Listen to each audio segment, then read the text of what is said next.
wasps, a royal interview, and even eviler squirrels. This is ANN. Good day, Aspenia. I am Robbie Origami, and this is my co-host, Sir Bar Thinklewinkle, and we are here to present you with this week's news. Starting off with our main story this week. A long-fought war with the German wasp, which is, confusingly, a species of yellow jacket, is finally over. It all started with a brutal attack on King Jason, who entered the gear shed and was promptly swarmed and stung by the highly aggressive invasive German wasps. Queen Snow was standing behind her trailer, looking for the nest. And the wasps, being located in the gear shed, not the trailer, decided to swarm her anyway. Because they were a meanie poo-poo head and the third worst insect, in my opinion. First and second are the mosquitoes and black flies, obviously. I hate mosquitoes so much. It's horrible. Finally, the nest was located in Prince Ben's old shorts, which were hanging in the gear shed, and with wasp spray in hand, the Queen bravely defeated the yellow and black menace, securing a victory for the Allied powers and leaving the squirrels as the only remaining member in the Pet 6 powers. It is so hot, the duct tape is not sticking to my face. I'm too sweaty. Speaking of squirrels, we have another development on ongoing squirrel invasion. Posters of a demonic squirrel with the ominous message, "He is coming," have mysteriously been posted around Aspenia and the Raft Shack. Nobody knows where they came from or who put them there. Could this be an ominous warning of an upcoming squirrel invasion? Nobody knows. It was all them. Squirrels have also terrorized residents of the Guide Villa. I will now be going to a special interview with one of those victims of the squirrel nuisance. Take it away, Flary! Thank you, Robbie. Ethan, can you please tell us a bit about what the squirrels have been doing around your cabin? They'll sit outside my window and they will scream in the morning. Would you like a representation of it?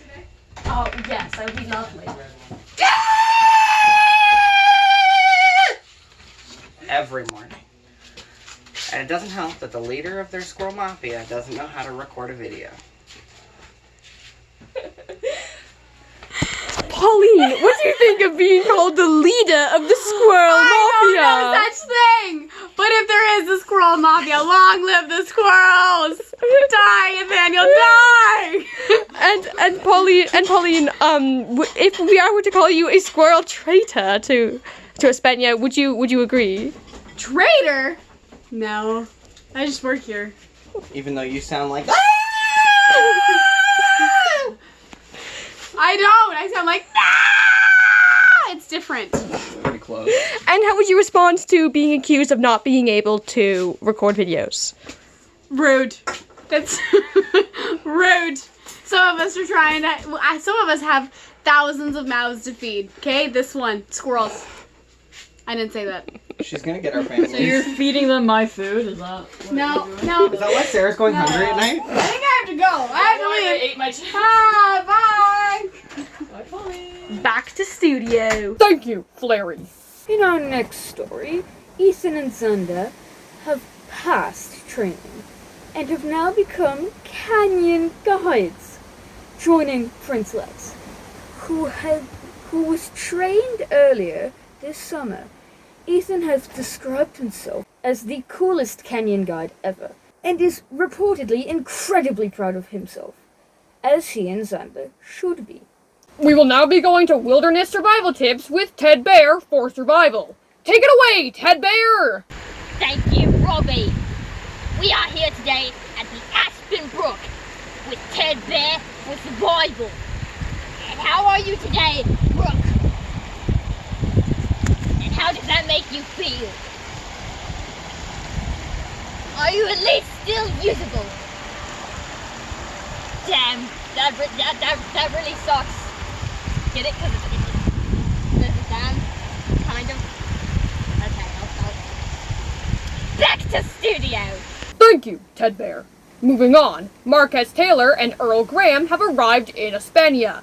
They will be living in nowhere for the next few weeks and will be helping with tasks around the Raft Shack. Flary will now do an exclusive interview with the two. Take it away, Flary! You, Robbie. I am here with Marquess Taylor and Earl Graham. Thank you, Your Royal Highnesses, for agreeing to this interview. Now, for those who do not know you, can you please introduce yourselves? Except, Graham, you're going to introduce Taylor, and Taylor, you're going to introduce Graham. Taylor, you go first. Okay, this is Graham. He's masked and, yeah. That's me. Alright, Graham, introduce Taylor for us. This is Taylor. Glasses, amulet, thingy-mabob, yeah, and hair. They have hair. What do you two plan on doing in your few weeks in Aspenia? I plan on kayaking, rafting, and anything to do with water. Being the one and only greatest raccoon on this island. Alright, and how do you feel about all the other raccoons on this island being extinct? It's sad. It's so sad. I just. Wow. Alright, and as the heirs to the Nowherean throne, do you have any plans for Nowherean independence and restarting a war with Aspenia and nuking the world? Huh? I don't plan on doing that. I didn't nuke the world. That was all James, okay? You I blame didn't James. do shit. Blame That was James. all James. Blame James. I was just an Alright, accomplice. just cut the feed, back to studio. Thank you, Flary. We will now be going to our international news segment. What are they doing over there? Take it away, Sherry! Thank you, Robbie. Japan has been experiencing a brutal heat wave, facing nearly 40-degree heat on the daily. To deal with the heat, a Japanese company has begun making human refrigerators. And being in a claustrophobic metal box is more tolerable than being in your own country, maybe it's time to get a new country. I hear Antarctica has some pretty good real estate. An individual living in the Greater Toronto area called a car mechanic complaining about a large python in their engine. The python was safely retrieved and brought to an animal shelter with minor injuries.